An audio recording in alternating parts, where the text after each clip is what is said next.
Fellow travelers, friends dreaming of retiring in Thailand, listen carefully. Imagine this. You've worked your whole life. You're 60. You've got enough money to live comfortably, maybe even to start over. Your daughter convinces you to take one last trip to Thailand. A country of sunshine, temples, kindness, and smiles. You tell yourself it's just a vacation, maybe a little business. Nothing more. But Thailand has a strange kind of magic. It makes the lonely feel wanted. It makes the broken believe they can be whole again. And that's where our story begins. His name was Morgan, a man who came to Thailand with nothing but hope. And then, he met her. Nanno. Young. Beautiful. Sweet. The same age as his daughter. She said she loved him. Called him P. Morgan. Promised they'd build a life together. Within weeks, she'd moved into his world, into his heart, and into his bank account. And by the time Morgan realized who she really was, it was too late. His money was gone. And his daughter died chasing the woman who destroyed them both. They say Thailand is the land of smiles. But sometimes, those smiles hide something far darker. Before we begin this true story of love, lies, and loss, do one thing for me. Hit like, and subscribe right now. Because what you're about to hear isn't just a story. It's a warning.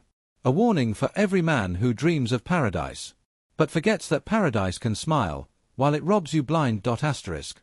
Morgan was just a man trying to hold his life together in a quiet corner of Oregon. He had spent 30 years building houses, literal ones. Not metaphors. He was a contractor, the kind of man who could walk onto a bare patch of land and imagine walls, windows, laughter. The kind of man who believed that hard work and good timing could fix anything. But time, as he learned, doesn't fix everything. It erases. Morgan's wife, Ellen, had left 5 years before the Thailand trip. A quiet divorce, no slammed doors, no affairs. Just silence. After 28 years of marriage, 2 children, and a lifetime of effort, she told him one morning over coffee, "I'm not unhappy, Morgan. I'm just nothing. And I can't do nothing anymore." Those words hollowed him out. Not with rage, but with confusion. He didn't drink. He didn't cheat. He didn't gamble. He was just boring, she'd said. Predictable. Safe. The same week she moved out, the company he'd built with 2 partners hit financial trouble. The housing market dipped, investors panicked, and the kind of work that used to feed his pride became a spreadsheet full of red numbers. By the time he sold his share, his net worth was comfortable, but his heart wasn't. He retired not because he wanted to, but because he didn't know what else to do. His daughter Mikha, half Thai, half American, was his anchor. Ellen had Thai heritage from her mother's side, though she'd been born in the States. Mikha grew up with bits of both worlds, pad krapao next to mashed potatoes, Thai lullabies mixed with Beatles songs. She had her mother's calm eyes and her father's restless need to build things, though hers were digital. She worked remotely in design and marketing. Smart, capable, and fiercely protective of her father. It was Mikha who'd suggested the Thailand trip in the first place. "Dad, you said you've got that supplier lead for teakwood in Chiang Mai, right? Let's just go. It's business and vacation in one. Maybe it'll get you out of your head." Morgan hesitated. He'd never been the Asia trip kind of guy. But Thailand had been his late wife's dream. She used to talk about visiting her grandmother's village near Chiang Rai. He never took her. That regret still followed him like an unpaid bill. So when an old contact mentioned a potential deal in Bangkok, a small import opportunity for luxury teak furniture, Morgan decided to combine business and redemption. He'd take Mikha. They'd see Thailand together. He'd maybe even start a new chapter. He told his friends at the local diner. Just a couple weeks. Meet some partners. See the beaches. Heal the heart, you know. They clapped him on the shoulder. "Thailand, huh? Lucky you, man. Heard the women there are angels." He laughed it off. "I'm not looking for love, boys. Just sunshine." He would remember that line later, and hate himself for it. When the plane descended over Suvarnabhumi Airport, the first thing Morgan saw was gold. The sun bouncing off the temple roofs, the haze over the city, the endless sprawl of something ancient and modern at once. Thailand looked alive. And for the first time in years, so did he. He told Mikha, "Feels like stepping into color after years of gray." She smiled, "Just don't forget, Dad, color can blind you too." He didn't understand what she meant, Not then. That first week was everything the travel blogs promised. Street food that burned and soothed in equal measure. Monks in orange robes drifting like ghosts through the morning mist. The warmth of strangers who called him Papa and offered him smiles that felt unearned. And the prices, everything cheap, everything easy. Paradise for a man used to counting dollars and loneliness. In Phuket, he watched sunsets melt into the ocean like gold coins dropped into blue. In Chiang Mai, he walked among lanterns and temples, his heart unclenching one slow breath at a time. The idea of life restarting didn't seem impossible anymore. Everywhere, there were foreign men like him, retired, tanned, always with a beer and a woman half their age. Some looked happy. Some looked haunted. He told Mikha, "That's not me. I'm just here for business." She replied softly, "Sure, Dad. Just business." But loneliness doesn't need an invitation. It just needs a moment. And his moment was waiting, in the form of a woman who would destroy everything he still loved. Her name was Nanno. And when he met her, Morgan's life, already fragile, already aching, finally cracked in two. If you've ever landed in Thailand for the first time, you know the feeling. That humid air that hugs your skin the moment you leave the airport. The chorus of motorbikes, the calls of street vendors, the thick perfume of grilled meat and durian in the same breath. It's chaos and charm, addiction and illusion. And for Morgan, it was medicine. He'd spent decades living in structure, American suburbia, HOA rules, office hours, balance sheets. Thailand felt like oxygen. His first week, he and Mikha checked into a small boutique hotel in Chiang Mai's old quarter. The kind of place with a tiny koi pond, soft jazz at breakfast, and staff who called him Kun Morgan with polite bows. Outside, the world was all contrast. Monks walking barefoot past tattoo parlors, street dogs napping beside incense stalls, digital nomads typing in cafes surrounded by golden temples. Mikha adored the art markets. Morgan adored her smile. For once, they were not father and daughter navigating grief, they were travelers. Partners in adventure. He sent a photo to an old friend back home, a selfie of him under paper lanterns, holding a bowl of noodles, eyes bright. The friend replied, "Damn, man. You look 10 years younger. Don't fall in love, though." Morgan just laughed. "At my age? Not a chance." But Thailand has a way of whispering to the lonely. They spent days exploring temples, walking through morning mist in Doi Suthep, and sipping coconut coffee at small cafes where everyone seemed happy to exist. There's something about Thailand that convinces people they can start over, that the rules of their old life no longer apply. Divorce. Doesn't matter here. Wrinkles. Nobody cares. The world tells you to slow down, Thailand tells you to live again. And that's when people make mistakes. At night, Morgan lay awake listening to the hum of crickets outside the window. He'd think about his failed marriage, about how Ellen's voice used to sound when she laughed. Then he'd think about how quiet the house had been without it. Mikha was grown now.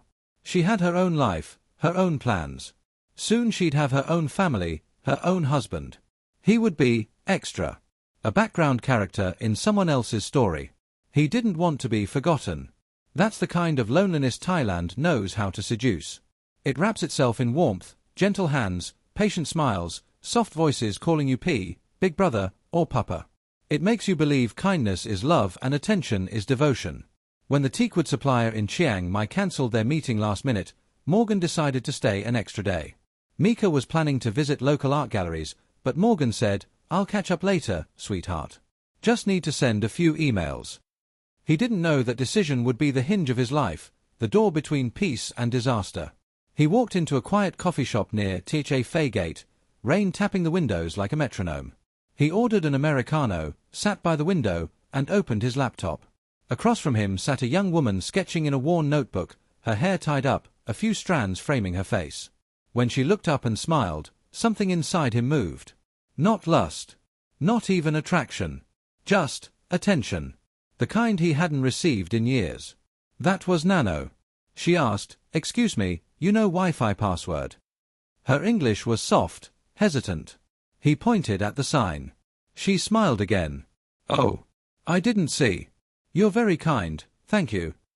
A few minutes later, she noticed the drawings on his laptop, design layouts for his teak business. "You make this?" she asked. "It's beautiful." He chuckled. "I used to. Now I just pretend I still can." They talked. About design, family, about how Chiang Mai was changing. She told him she lived nearby, helped her mother sell crafts, and sometimes worked as a freelance illustrator for tourists. Her laughter had the rhythm of someone raised around hardship but not yet crushed by it. He told her he was from Oregon, retired, and just visiting for business with his daughter. She tilted her head. "You don't look retired. You look strong." He smiled, embarrassed. "You're kind." She looked him in the eyes and said, "No. Honest." And right there, in a little cafe in the north of Thailand, under the soft glow of paper lanterns, something shifted. That night, Mikha noticed him smiling at his phone more than usual. "Who's that, Dad?" she teased. He cleared his throat. "Just a new friend helping me with suppliers." But Mikha saw it in his eyes, the flicker of something dangerous. Thailand had done its magic. It had loosened his heart, made him young again. And when Nanno started showing up more often, offering to translate, to guide, to introduce him to local contacts, he didn't think twice. "She's not like the girls people warn you about," he told Mikha. "That's exactly what they all say, Dad," she replied. "But when you're 60, and a woman half your age looks at you like you're worth something again, logic doesn't stand a chance." He told himself it wasn't love. Not yet. Just connection. Companionship. A good story to tell when he got home. But Thailand doesn't sell good stories. It sells illusions, and makes you believe they're real until it's too late. And soon, that illusion would lead him into the arms of a woman who would cost him everything. Not just his money, but his daughter's life. Every expat has a story about the moment Thailand changed them. For Morgan, that moment had a name, Nanno. After that first coffee shop encounter, she seemed to appear everywhere, by coincidence, or so it seemed. At the weekend market, she waved from behind a stall of handmade bags. At the same riverside cafe Mikha liked, she happened to be sketching again. Each meeting was accidental, yet perfectly timed. "Fate," she said with a laugh the third time. "Thailand is small when heart is big." And he wanted to believe that. Nanno was 25, same age as Mikha, yet her presence carried something older, worldly, gentle, and deliberate. She dressed simply but tastefully, linen skirts, soft blouses, her long dark hair tied back in a loose ponytail. She wore a small gold necklace with a lotus pendant that caught the light whenever she leaned in to talk. She said her father had passed away. Her mother was sick. She worked freelance in Chiang Mai, selling sketches and helping tourists navigate local markets. Nothing in her story screamed danger. No flashy outfits. No late-night bars. No alcohol. Just soft smiles, quiet words, and an empathy that felt real. To a man like Morgan, lonely, regretful, searching for meaning, she was oxygen. The connection deepened quickly. She began texting him small things. "Have you eaten? Be careful, rain today. I found temple you might like, very peaceful." Messages that looked innocent but touched places no one had touched in years. He replied every time. The time difference between Oregon and Thailand vanished in those texts. The world shrank to just her and the glowing screen. Within a week, she began helping him contact local wood suppliers. Fluent Thai, patient tone, respectful manner, she handled calls like someone used to being trusted. When she smiled and said, "See, I make you look professional," he laughed. But he also felt proud. She made him feel relevant again. Mikha noticed the shift. Her father's focus, once on their shared trip, had begun to orbit around Nanno. "Dad, she's 25, she reminded him one night at dinner. He sighed. "She's helping with business. Don't make it weird." "It's already weird. She calls you every night. She's kind. She worries about her mom. She's not like others." That last sentence, "not like others," would become the most expensive lie he ever told himself. Soon, Nanno invited them both to visit her family home, a modest wooden house outside the city. Her mother, frail but smiling, greeted them with jasmine tea. The house smelled of herbs and rain. On the wall hung family photos, some old, some obviously staged, but warm enough to fool anyone. They ate together on the floor. The mother thanked Morgan for bringing happiness to her daughter's eyes. Even Mikha softened a little. "Maybe I misjudged her," she whispered later. Nanno's world looked genuine. But what Morgan didn't know, what most victims don't know, is that professional romance scammers in Thailand often build entire ecosystems of deception, fake family members, staged homes, even hired friends. They know that the real weapon isn't sex or greed, it's trust. Over the next few weeks, they traveled together. Chiang Mai to Bangkok. Bangkok to Hua Hin. She said she wanted to help him meet more suppliers and learn the business. She laughed at his dad jokes. She touched his hand when crossing streets. She started calling him P. Morgan, a Thai term of respect, but one that melted into intimacy when she whispered it. He told her about his past, his failed marriage, his regrets, his loneliness. She listened like it was scripture. "You gave so much to others," she said one night as they walked along the river. "Now someone should give to you." That sentence hit harder than any love confession. Because in that moment, she wasn't offering romance. She was offering redemption. The first kiss happened under the pink glow of lanterns near a night market. Soft, unplanned, almost shy. She pulled back and laughed. "Now I really have to take care of you." After that, it was official. She introduced him to her uncle, who ran an export business. She helped him open a Thai bank account for convenience. She suggested he lease a small condo for the next time you come. Each step logical. Each move innocent. The perfect crime is never fast. It's patient. It builds with the rhythm of trust. Back home, Morgan's friends noticed the glow in his voice. He told them he'd met someone special. Someone who made him feel alive again. They joked, asked for pictures, teased him about his Chiang Mai angel. He laughed with them, proud but secretive. He never told them her real age. He never told them she was younger than his daughter. But Mikha saw what others didn't. She saw the dependency forming. The way her father checked his phone every 5 minutes. The way his business plans began to sound like their plans. "Dad," she said, "you don't even know her last name."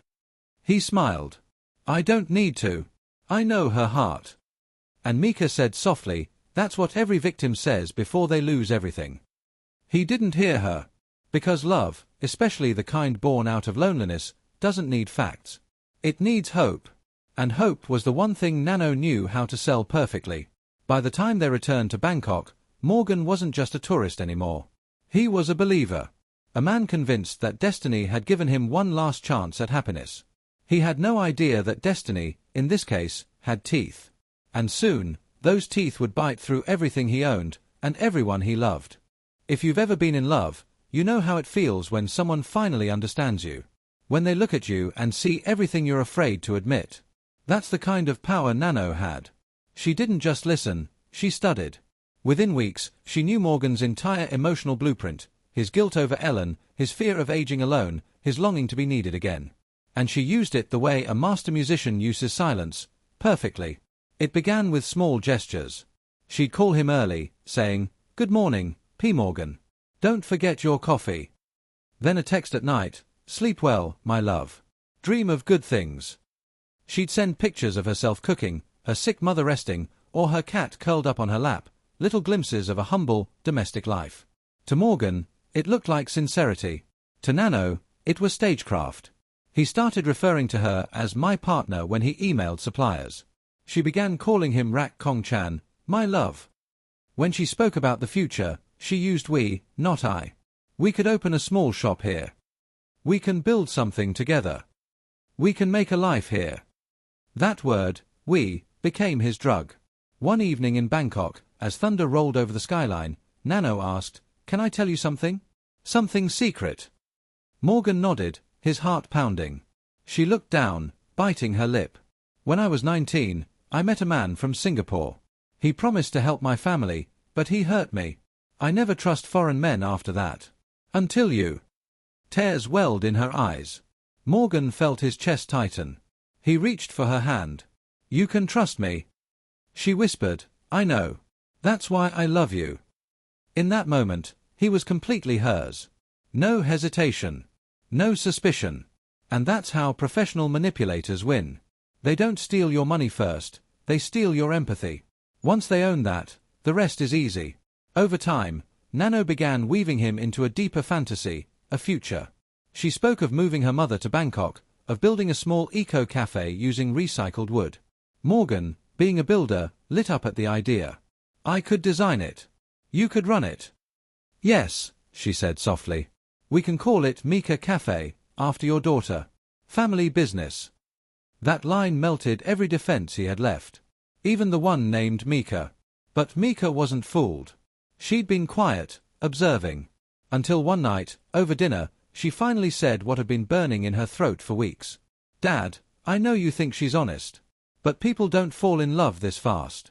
She's saying all the things you want to hear." "You don't know her," he said sharply. "She's kind. She's genuine."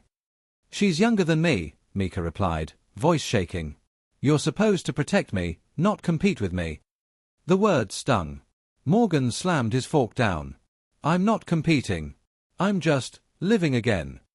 Nanno, who had been quiet the entire time, reached across the table and gently touched Mikha's hand. "You love your father. I understand. But please, I also love him. I will never hurt him." That false humility, that soft-spoken performance, disarmed even Mikha for a second. It was masterful.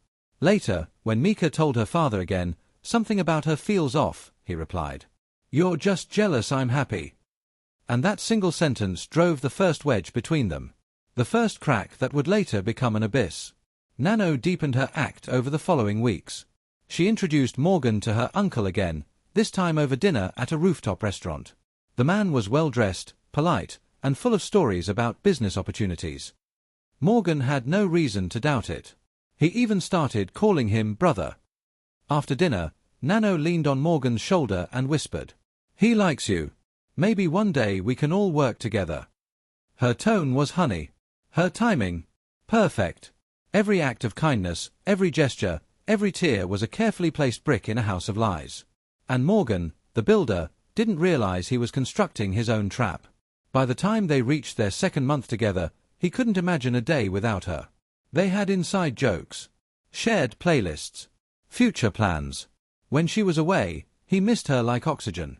He told Mikha one morning, "If I lost her, I think I'd lose my reason to live." That sentence would echo in his mind months later, when he actually did.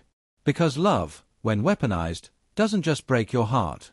It dismantles your entire sense of self. And that's what Nanno was doing, brick by brick, trust by trust. The sweet trap was almost complete. All that was left now was to make him pay for it. It started small, like it always does. One humid evening in Bangkok, the sky rumbling with distant thunder, Nanno called Morgan in tears. He could barely understand her through the sobs. "Mama, hospital, she can't breathe." Morgan's heart sank. He had never heard her voice like that before, trembling, panicked, real. "Where are you?" he asked. "Siriraj Hospital," she cried. "They say need money now, or no oxygen machine. I not have enough." He didn't think. He didn't hesitate. He just said, "I'll transfer it." "How much?" 15,000 baht, she said quickly, around $400. "Done," he said, already opening his banking app. A few minutes later, she texted, "You saved my mother's life. I will never forget. You are my angel." He smiled through tears. "It's nothing, my love." But it wasn't nothing. It was the beginning. That night, he slept soundly for the first time in weeks, proud that he could protect her. And that's exactly what scammers rely on, not greed, not stupidity, but compassion. 2 days later, she sent a photo of her mother in a hospital bed, oxygen tube, weak smile. She wrote, "She says thank you to her new son." Morgan showed the photo to Mikha. "See. She's real. She's family." Mikha frowned. "Dad, that photo could be anyone. You didn't even see her name tag." He sighed, annoyed. "You're too cynical." He didn't notice that the timestamp on the image didn't match the day she'd claimed it was taken. He didn't notice that the hospital logo on the blanket wasn't from Siriraj. He noticed only what his heart wanted to see. Weeks passed. The mother recovered. Life returned to normal, breakfasts at the hotel, long calls at night, plans for a shared future. Then one afternoon, while Morgan and Mikha were visiting the floating market, Nanno called again. This time her voice was softer, shy. "I want to tell you something happy." "What is it?" he asked, smiling. "Mama wants to move to Chiang Mai when she better. We want to open small shop. But I have no one help me build. Only you know how." He laughed. "You know I'd help with anything." "Really?" "Of course." "Then maybe we can start dream together." That was the moment the idea of business partnership was born, A setup so common among expat scams that Thai police have a name for it, the slow burn con. For a while, nothing seemed off. They visited temples, tried street food, and spoke about the future. Nanno began using more English, smoother now, more confident. Her humility softened into warmth, her dependence into intimacy. When she finally brought up money again, it didn't feel like a request. It felt like teamwork. They were sitting at a riverside cafe. The air smelled of lemongrass and rain. P. Morgan, she said, tracing her finger on the table, my mother's friend no small land in Chiang Mai. Good for cafe. Very cheap. Only 150,000 baht. Morgan did a quick calculation in his head, around $4,000. Pocket change, compared to what he used to deal with. We could do it together, she continued. You design, I run. I call it Mikha Cafe still. Promise. He laughed. You remembered that? I remember everything you say, she whispered. He hesitated, but only for a moment. Okay, he said. I'll help. But no pressure, right? Just a small step. She smiled, kissed his cheek, and whispered, You make me believe in love again. And just like that, the hook sank deeper. That evening, when Mikha noticed her father checking bank transfers on his phone, she asked, Dad, what are you doing? He smiled. Investing. She's serious about building something. Building what? A trap? Mikha, he said sharply, you don't know her heart. No, Dad, she replied coldly, but she already knows your bank account. He didn't speak to her for the rest of the night. Within a week, the money was gone. Nanno said the landowner needed full payment upfront. Then, suddenly, her phone broke. She vanished for 3 days. Morgan barely slept. He paced the hotel room, refreshing her messages. Mikha said, Dad, please, stop. This is what scammers do. He shook his head. No. She's in trouble. When Nanno finally reappeared, she looked exhausted, tearful. I'm sorry. I not tell truth. My mother very sick again. I used money for her medicine. I want to tell you, but I so ashamed. He exhaled, relieved. It's okay. You did what you had to. You not angry? Of course not. I love you. And she hugged him like a woman who just won the lottery, because she had. That night, Mikha overheard him whispering on the balcony. Don't worry about the money, sweetheart. I can always make more. You just get better. Mikha stepped into the light, her eyes filled with tears. Dad, she's not your future. She's your funeral. He turned away. Because once you've chosen to believe the lie, every truth feels like cruelty. The next morning, Nanno sent a message. I will pay you back. You trust me, I swear. I love you so much. Morgan smiled, eyes red, heart full. He typed back. No rush, my love. We're a team. He didn't know it then, but that single line sealed his fate. The team was about to expand into something much darker. Fake documents, phantom investments, and a spiral that would end in blood and rain. Because the moment you give a scammer your trust, the clock starts ticking on everything you love. Bangkok, 2 months later. The rainy season had begun, and the air felt heavy, like the city was holding its breath. Morgan had moved from hotel rooms to a short-term condo in Sukhumvit. Nanno spent most nights there now. Her toothbrush sat next to his. Her clothes filled half the wardrobe. Her laughter filled every corner of the room. To him, it was love. To her, it was logistics. She began talking about the future more often. When Mama's strong, I want move her to Bangkok. We can open cafe here. Tourist love Thai would style. You teach me design. Morgan smiled, sipping his coffee. Yeah. Maybe we can partner up. Yes, partner. You and me, forever partner. The way she said it made it sound like marriage. And that word, forever, does strange things to a man who's been left behind before. One evening, Nanno brought over her uncle again, the same well-dressed man from the rooftop dinner. This time, he carried documents. Kun Morgan, he said with perfect English, we have small property outside Bangkok. Land good for cafe, or Airbnb. Very cheap now. Foreigner cannot buy land, but can lease for 30 years through Thai partner. You trust Nanno, yes? Morgan frowned slightly. Lease in her name. Normal in Thailand, the uncle replied smoothly. Every foreign man do like that. Safe. Legal. Nanno touched his hand. We can make this our dream. And just like that, the hook twisted deeper. They met a week later at a small law office in Salem. The paperwork looked professional, Thai and English translations, signatures, stamps. Morgan paid the deposit himself, 1.2 million baht, around $33,000. The lawyer shook his hand, gave him a folder, and smiled. What Morgan didn't know, the lawyer was fake. The office was rented for a single day. The uncle was a professional conman who'd worked with Nanno before. It was a perfect illusion, clean, rehearsed, and emotionally bulletproof. Back at the condo, Nanno wrapped her arms around him.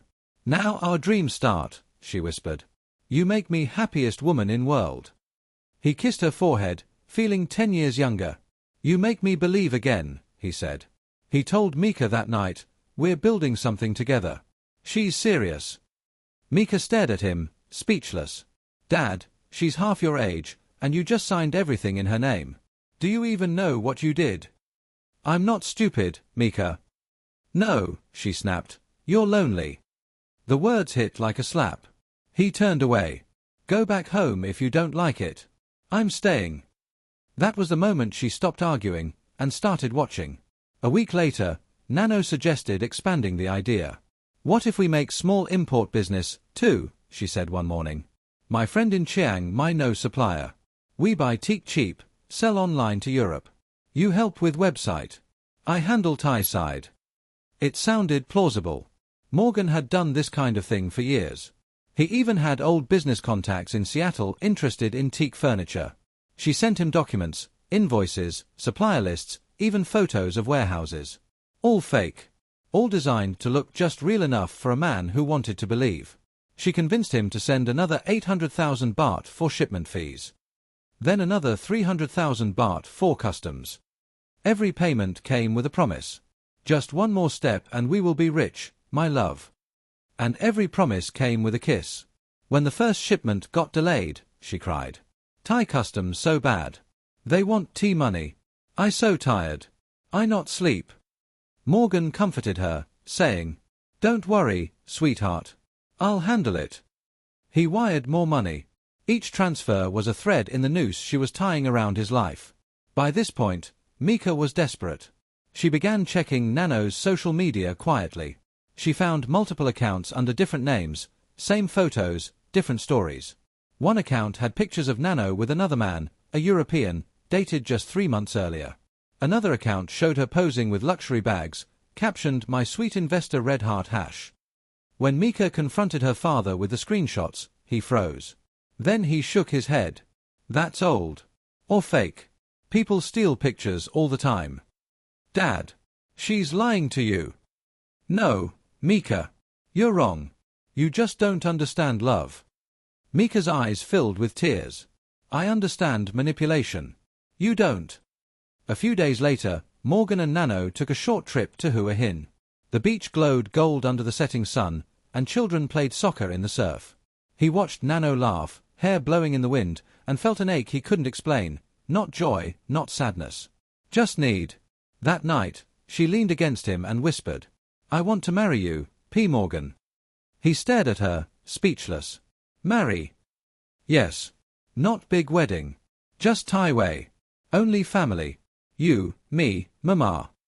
He felt tears rising. You're serious? I already serious long time, she smiled. I want be your wife. I take care of you always. It was perfect. Too perfect. And that's how every scam reaches its climax, by making the victim feel like the luckiest person in the world right before taking everything from them. The wedding was a small, traditional ceremony held at a house Nanno claimed belonged to her cousin. A monk blessed them. Family members placed jasmine garlands around their necks. Morgan wore white linen. Nanno wore gold silk. Mikha stood at the edge, silent, refusing to smile. When the monk chanted, May your union bring wealth and peace, Nanno squeezed Morgan's hand. And when it ended, she whispered, Now we are one. Forever. He didn't notice the smirk that flashed across her face when he looked away. That night, under the hum of the ceiling fan, Nanno told him she needed access to his Thai account to handle supplier payments. You trust me now, right? He smiled. Of course, my wife. He handed her the card. That simple gesture, a single card, was the key she needed to open his life and drain it dry. The next morning, she kissed him goodbye, saying she was going to check on her mother. She never came back. But this is not the end of the story.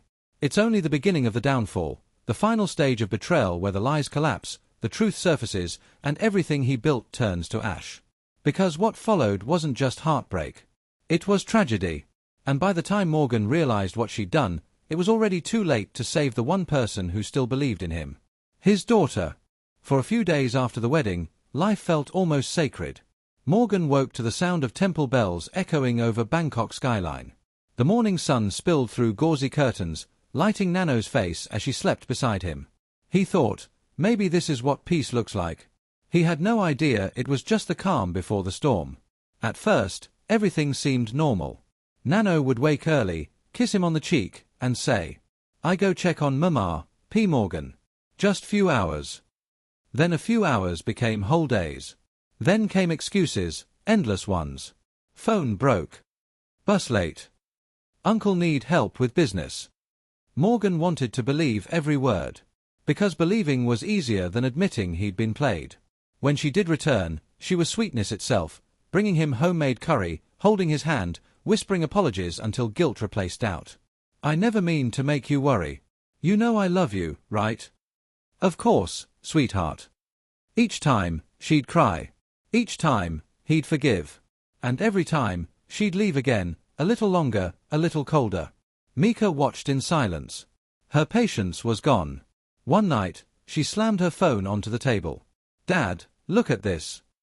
It was a photo. Nanno, dressed up, smiling, sitting beside another man. A middle-aged European, holding her waist. The caption, written in Thai, translated to, "Dinner with my favorite investor Red Heart Hash." Morgan's face went pale. "That's old," he whispered. "It was posted 2 days ago." He tried to breathe. Maybe it's her cousin. Maybe. "Dad. Wake up.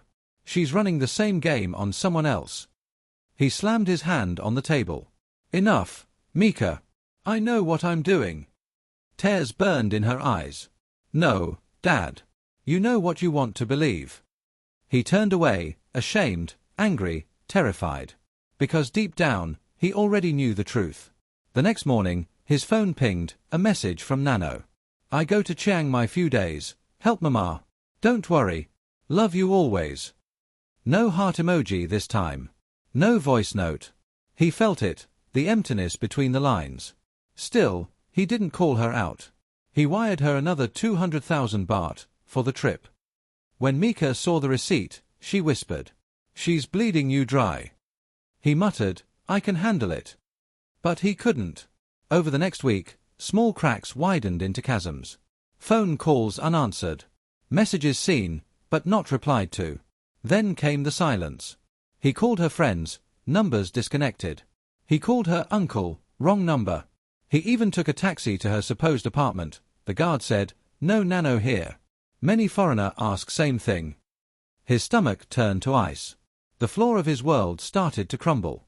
3 days later, he woke to find his banking app locked. He tried his password again. Error. Again. Error. Then, account not recognized. He froze. Sweat beaded his neck. He switched to another account. Also empty. His savings. His business fund. His retirement. Gone. He called the bank in panic. The woman on the phone, polite and robotic, said, "Sir, transfers authorized by account holder, Nanno Suan Preacher." He nearly dropped the phone. "That's my wife," he shouted. "Sir," she replied, "she is listed as joint owner. Documents signed in person last month." Documents. Signatures. The law office in Salem. It all rushed back, the stamps, the polite lawyer, the smiling uncle. Every step had been rehearsed. Every smile, every tear. And he'd walked right into it. Mikha found him sitting on the hotel bed, staring blankly at his phone. "Dad." He didn't look up. "She took everything. We'll call the police." He shook his head slowly. "She used her real ID. It's all legal. I signed it." Mika's heart broke. She sat beside him, whispering, We'll find her. I promise. But his voice was hollow. No. I deserve this. That's how guilt works. It eats you alive before justice ever can. 2 days later, they received a tip from a hotel clerk near a sock. A woman matching Nanno's description had checked out early that morning, carrying 2 large suitcases. Room paid in cash, the clerk said. Morgan's pulse raced. Where did she go? The clerk shrugged. Taxi to the station. Maybe north. Without a word, Morgan grabbed his keys. Mikha followed. They drove through Bangkok's clogged streets, chasing ghosts. The rain came down in sheets, soaking everything, the windshield, the dashboard, his trembling hands. Then Mikha spotted her. Across the intersection, black dress, bag over shoulder, hair slick with rain. Nanno. Dad. That's her. Morgan slammed the brakes, jumped out into the storm. Nanno, he shouted. She turned, just for a second. And the look she gave him wasn't guilt. It was boredom. Then she ran. What happened next will live in Morgan's mind forever.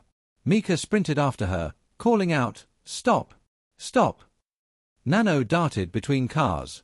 Horns blared. Morgan followed, slipping on wet asphalt. Then came the scream. Metal. Impact. A car skidding through the intersection. He turned. Mikha was on the ground, motionless. For a moment, time collapsed. The world shrank to the sound of rain on pavement and a father's broken sobs. Mikha! No, please, please. The driver stumbled out, shouting for help. Nanno disappeared into the chaos, swallowed by the city she'd weaponized. Morgan held his daughter's head in his arms as her blood mixed with the Bangkok rain. I'm sorry, he whispered. I should have listened. I'm sorry. But sorry doesn't bring back the dead. When the ambulance arrived, he didn't speak. When the police asked questions, he couldn't answer. And when they told him she was gone, he didn't cry. He just stared out the window, watching the rain fall on the streets where his paradise had ended in hell. He had come to Thailand looking for a new life. Instead, he'd paid for love with his daughters. And somewhere in the chaos of Bangkok, a young woman named Nanno was already smiling at her next target. Fellow travelers, if you've ever wondered what it feels like to lose everything, not just money, but meaning, this is it. The hours after the accident blurred into a nightmare that refused to end. Bangkok's hospitals are bright, sterile, endlessly busy, but for Morgan, they felt like the gates of hell. The fluorescent lights hummed above him as doctors and nurses spoke in Thai too quickly to follow. All he could understand were 2 words, repeated softly by a young nurse who placed her hand on his arm. Sorry, sir. And just like that, the noise stopped.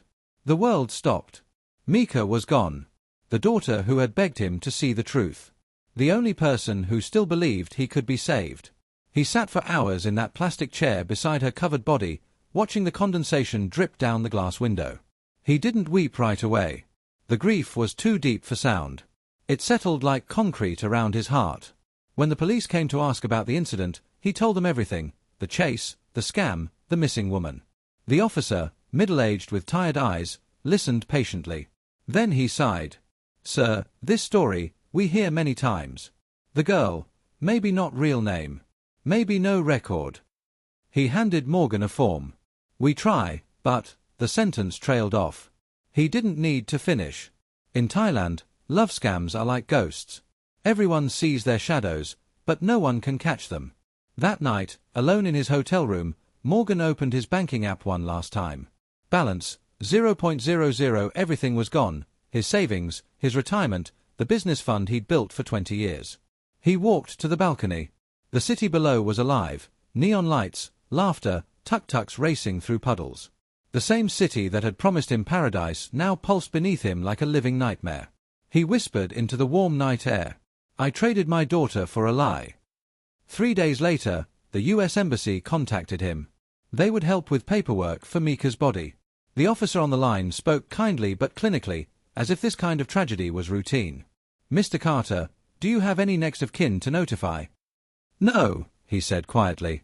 She was all I had left. The line went silent. Morgan attended Mikha's cremation alone. No family, no friends, just him, a Buddhist monk, and the faint scent of sandalwood smoke curling toward a merciless sky. He placed her photo on the altar, her smiling face, full of life, and whispered, I should have listened. You saw the truth. I didn't. The monk murmured prayers, rhythmic and soothing. But the words felt like knives. Each chant cut deeper into his guilt. Because he knew now, Nanno hadn't just stolen his money. She had stolen his mind, his ability to reason, to protect, to love rightly. He'd been a builder all his life, but when it mattered most, he couldn't build a wall high enough to keep the evil out. Weeks passed. He stayed in Thailand, wandering through Bangkok's backstreets like a ghost. The police had long stopped calling. Nanno's phone numbers were dead, her accounts deleted, her traces erased. She had evaporated like mist over the river.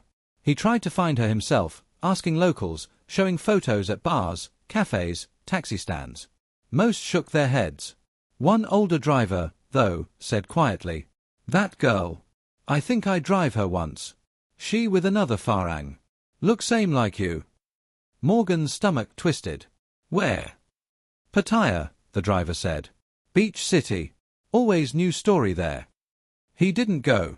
Because deep down, he knew what he would find, another version of himself. Another man chasing a ghost wrapped in jasmine perfume. He went back to the condo one last time. Her clothes were gone. Her perfume still lingered faintly in the air, that sweet, haunting jasmine scent that had once made him feel alive. On the table, under a cup of cold tea, he found a small envelope. Inside, a single Polaroid, him and Nanno on the Hua Hin beach, smiling like fools. On the back, in neat handwriting, "Thank you for the dream, P. Morgan." No apology. No guilt. Just a goodbye from a woman who had perfected the art of emotional murder. He stared at that photo for hours. The pain turned to rage, the rage to emptiness, and the emptiness to a numbness so deep it felt almost peaceful. He realized then, the scam hadn't been about money. It had been about control. About watching him trade his dignity piece by piece until he was hollow enough to destroy himself. And in the end, she didn't even have to kill him. He'd done it for her. When he finally left Thailand, he left as a shell. At Suvarnabhumi Airport, surrounded by laughing tourists and honeymooners, he stood at the departure gate and looked back at the city one last time. Bangkok glittered in the distance, beautiful, deceitful, alive. He whispered, "Thailand's beauty hides dangerous traps. I learned that too late." Then he boarded the plane with nothing but a suitcase and a box of ashes. Months later, in Oregon, people said Morgan looked older, not in years, but in spirit. He sold his house. Stopped talking much. Sometimes, neighbors saw him at the park, feeding pigeons, staring at his phone like he was waiting for a message that would never come. And once, at a diner, a friend tried to comfort him. "At least you're home, buddy." Morgan smiled weakly. Home's just where you go when the dream dies. He never spoke of Nanno again. But sometimes, at night, he'd wake up sweating, hearing Mikha's voice in the rain, calling out his name, and the sound of a Bangkok taxi horn fading into silence. That's when he'd remember, he didn't lose her to an accident. He lost her to his own blindness. And no amount of forgiveness could rebuild what was gone. Because in the end, the true betrayal wasn't Nanno's deceit. It was his choice to believe her. And that's how paradise turned into hell. The weeks after returning home felt unreal, as if Morgan had stepped out of color and back into grayscale. Oregon in autumn was cold and gray, the kind of cold that seeps through windows and into your bones. He used to love this season, the smell of pine, the hush of rain, but now every drop reminded him of Thailand. Of her. Of that day. He lived alone in the same house that once rang with Mikha's laughter. Now it was quiet, too quiet. He left her room untouched, her posters, her half-read books, her travel notebook still open on the desk. Sometimes, he'd sit there, reading her notes aloud in a trembling voice. Things to do in Thailand: eat mango sticky rice, visit Chiang Rai Temple, teach Dad how to use Instagram. He would whisper, "I'm sorry, kiddo. I ruined everything." The money was gone, but that wasn't what broke him. What destroyed him was the guilt. The endless loop of if onlys. If only he'd listened. If only he'd checked the documents. If only he hadn't chased Nanno into that storm. He barely ate. He barely spoke. His old friends stopped visiting. Not out of cruelty, but discomfort. They didn't know what to say to a man who'd buried his own child. Then, one evening, he got a letter, brown envelope, Thai postage. His hands trembled as he opened it. Inside was a single sheet of paper. It wasn't from Nanno, at least not directly. It was from a Thai police sergeant he'd met during the investigation. "Dear Mr. Carter, We found records linking the woman known as Nanno to other fraud cases. She changes names often. No arrest yet, but we continue to look. Please remember, you are not alone. Many foreign men suffer same. Do not let shame destroy you. Come back to Thailand if you wish to testify. He stared at that last line. Come back to Thailand. The thought made his stomach twist. Return to the place that took everything from him? And yet, part of him wanted to. Not for revenge. For understanding. A month later, he did go back. Not to chase ghosts, but to say goodbye properly. He returned to Chiang Mai, to the same coffee shop where it all began. The same corner table, the same smell of roasted beans, the same soft jazz. But this time, he sat alone, no phone, no dreams. He placed Mikha's photo on the table and whispered, "This is where it started, sweetheart. And this is where I end it." He stayed there for hours, drinking one cup of black coffee after another, watching life move on around him, couples laughing, students studying, tourists bargaining outside. And for the first time since the accident, he cried. Not the violent, hopeless crying of grief, but something softer. Release. The next morning, he visited a Buddhist temple in Doi Suthep. The air up there was cool, wrapped in mist. He knelt before a golden Buddha and lit a stick of incense. The monk beside him said gently, "To forgive is not to forget. It is to stop letting the pain own you." He nodded. And in that stillness, something in him began, very slowly, to heal. He spread Mikha's ashes on the hillside overlooking the city. White petals floated away with the wind. He whispered, "You're free now. And so am I." Back in Oregon, Morgan started volunteering with a local community group that helped older men avoid online and overseas scams. He spoke softly, humbly, without theatrics. He didn't hide his story, he shared it. And people listened. One evening after a meeting, a man approached him. "I was about to send 10 grand to a girl in the Philippines," the man admitted. "Then I watched your story. You saved me." Morgan smiled for the first time in months, a real smile, the kind that reached his eyes. He realized something powerful. Mikha's death wouldn't be meaningless if he turned it into a warning. He began writing a memoir, not to publish, just to remember. He titled it Paradise Cost. The first line read, "Thailand taught me the price of love, and it was everything." At the end of the book, he wrote a message to other men like him. If you go to Thailand, go with eyes open. Not every smile is love. Not every tear is truth. And if someone calls you my angel, make sure they're not the one digging your grave. Today, Morgan lives quietly by the Oregon coast. He doesn't hate Thailand anymore. He says it's like fire, beautiful when you keep your distance, deadly when you play too close.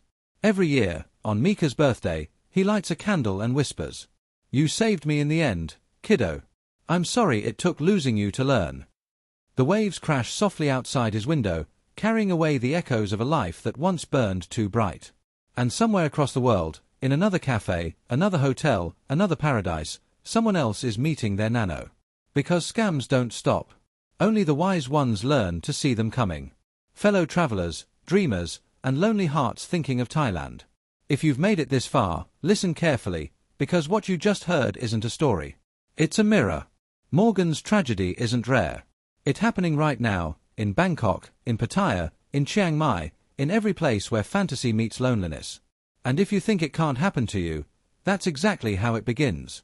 Thailand is breathtaking, there's no denying it. The land of smiles, where sunsets melt into gold, and kindness feels limitless. But beneath that beauty, there's another truth. It's a country that knows how to sell dreams. And the most expensive dream of all is love. Thousands of foreigners, retirees, divorced men, digital nomads, arrive here every year, chasing warmth and a second chance. And that's exactly who the scammers hunt. Not the rich. Not the foolish. But the lonely. Because loneliness makes smart men do stupid things. It blinds judgment. It silences logic. And when someone like Nanno says, "You're different," your brain fills in all the missing red flags with hope. Friends, that was a true story we can all learn from. If you've ever felt lonely or tempted by love abroad, share this video. Because sometimes, the best gift you can give someone isn't a vacation, it's a warning. Before you fall for a dream in paradise, make sure it's not a trap in disguise. Microphone # call to action. White right pointing backhand index. Don't forget to subscribe, because stories like this could save your future. White right pointing backhand index. Comment 1 if you've ever seen a love scam like this before, or 2 if you fear it could happen to you. White right pointing backhand index. And most of all, share this video with a friend who's dreaming of Thailand. Because not every love story in paradise has a happy ending. Some end with heartbreak, handcuffs, and a flight home with nothing but regret.